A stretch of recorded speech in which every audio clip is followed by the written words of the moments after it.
MG Kannada ಎಲ್ಲರಿಗೂ ನಮಸ್ಕಾರ. ZYKARANA Kannada classes. ವ್ಯಾಕರಣದಲ್ಲಿ ಸ್ವಂತ ವಾಕ್ಯ ರಚನೆಯ ಬಗ್ಗೆ ತಿಳಿಯೋಣ. ಮೊದಲನೇದಾಗಿ ಸಮವಸ್ತ್ರ. ವಿದ್ಯಾರ್ಥಿಗಳು ಪ್ರತಿದಿನವೂ ಶಾಲೆಗೆ ಸಮವಸ್ತ್ರ ಧರಿಸಿಕೊಂಡು ಹೋಗುತ್ತಾರೆ ಅಥವಾ ಹೋಗಬಹುದು ಅಂತ ಸಹ ಬರೀಬಹುದು ನೀವು. ಸೆರೆಮನೆ. ಸಂಗೊಳ್ಳಿ ರಾಯಣ್ಣನು ಸೆರೆಮನೆಯ ವಾಸವನ್ನು ಅನುಭವಿಸಿದನು ಅಥವಾ ತಪ್ಪು ಮಾಡಿದವರನ್ನು ಸೆರೆಮನೆಗೆ ಹಾಕುತ್ತಾರೆ. ಶಿಸ್ತು. ನಾವು ಶಾಲೆಯಲ್ಲಿ ಶಿಸ್ತಿನಿಂದ ವರ್ತಿಸಬೇಕು. ನಮ್ಮ ಶಾಲೆಯಲ್ಲಿ ನಮಗೆ ಶಿಸ್ತನ್ನು ಹೇಳಿಕೊಡುತ್ತಾರೆ ಅಂತಲೂ ಸಹ ನೀವು ಬರಿಬಹುದಾಗುತ್ತೆ. ಅಕ್ಕಪಕ್ಕ. ನಮ್ಮ ಮನೆಯ ಅಕ್ಕಪಕ್ಕದಲ್ಲಿ ಗಿಡ ಮರಗಳಿವೆ ಅಥವಾ ನಮ್ಮ ಮನೆಯ ಅಕ್ಕಪಕ್ಕದಲ್ಲಿ ಮನೆಗಳಿವೆ.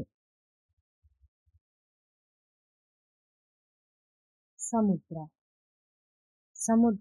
ಸಮುದ್ರದ ನೀರು ಉಪ್ಪಾಗಿರುತ್ತದೆ. ಸಮುದ್ರವು ಹಲವು ವರ್ಷಗಳಿಂದ ತನ್ನಲ್ಲಿ ಲವಣಗಳನ್ನು ಉಳಿಸಿಕೊಂಡಿದೆ. ಸಮುದ್ರದಲ್ಲಿ ಜಲಚರಗಳಿರುತ್ತವೆ.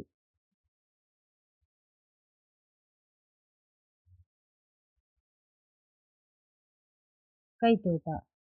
ನಮ್ಮ ಮನೆಯ ಕೈತೋಟದಲ್ಲಿ ಸುಂದರವಾದ ಹೂಗಳಿವೆ.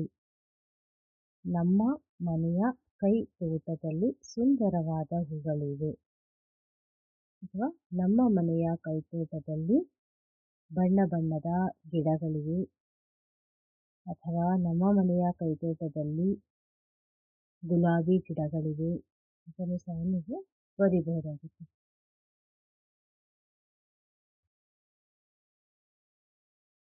ಅದ್ಭುತ.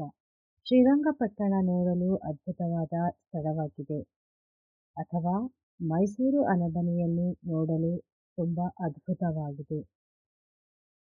ಬೆಂಗಳೂರು ಅರಮನೆಯನ್ನು ನೋಡಲು ಅದ್ಭುತವಾದ ಸ್ಥಳವಾಗಿದೆ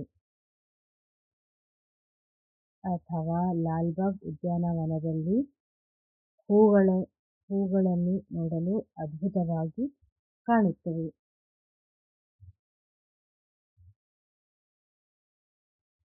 ಪ್ರವಾಸ. ನಮ್ಮ ಶಾಲೆಯಲ್ಲಿ ಮೈಸೂರಿಗೆ ಪ್ರವಾಸಕ್ಕೆ ಕರೆದುಕೊಂಡು ಹೋಗುತ್ತಾರೆ. ನಮ್ಮ ಶಾಲೆಯಲ್ಲಿ ಮೈಸೂರಿಗೆ ಪ್ರವಾಸಕ್ಕೆ ಕರೆದುಕೊಂಡು ಹೋಗುತ್ತಾರೆ ಅಥವಾ ನಮ್ಮ ಶಾಲೆಯಲ್ಲಿ ಬೇರೆ ಯಾವ ಪ್ಲೇಸ್ ಆದರೂ ಕೊಡಗಿನ ಒಂದು ತಾಣವನ್ನು ನೋಡಲು ಪ್ರವಾಸಕ್ಕೆ ಕರೆದುಕೊಂಡು ಹೋಗುತ್ತಾರೆ. ಸೊ ನೀವಲ್ಲಿ ಪ್ಲೇಸಸ್ನ ಚೇಂಜ್ ಮಾಡಬಹುದಾಗುತ್ತೆ.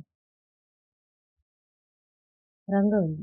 ಪ್ರತಿದಿನ ಬೆಳಗ್ಗೆ ನಮ್ಮ ಮನೆಯ ಮುಂದೆ ರಂಗೋಲಿಯನ್ನು ಹಾಕುತ್ತೇನೆ. ಪಾಲಿಸು. Follow the rules. ಪಾಲಿಸು.